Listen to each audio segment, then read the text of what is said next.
Marami ang natuwa na muli nilang nasilayan si Jimmy Santos matapos ngang umuwi ito ng Pilipinas mula sa Canada. Ayon sa mga netizen, it's refreshing na makita muli si Jimmy Santos kasama ang kanyang mga original na Dabber Cats sa EAT. At ilang mga photos nga ang ibinahagi ni Alan Kay. Ayon kay Alan Kay, Jimmy Saints in the house, we miss you, Tito Jimmy, 3 times a day. Sabi pa na isa, this is Jimmy Saints, the name you can trust, I love you 3 times a day.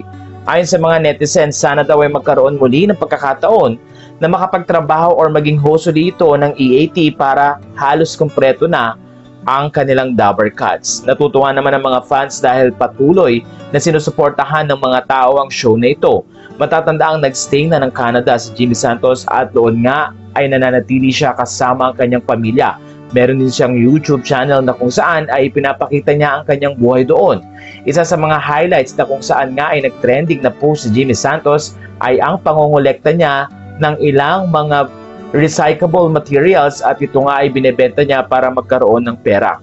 Ayon sa mga netizen, tunay na nai-inspire sila sa storya ni Jimmy Santos.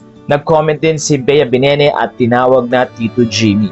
Ayon sa mga fans, sana daw ay magtagal pa ng Pilipinas ang nasabing host at aktor at makagawa pa ng proyekto bago ito makabalik ng Canada.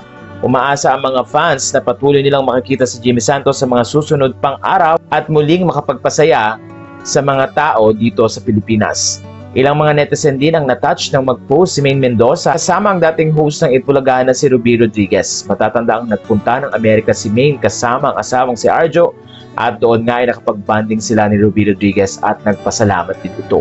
Umaasa naman ng ilang fans na baka umuwi rin si Ruby at magkaroon ng grand reunion ang original na Dabber Cats.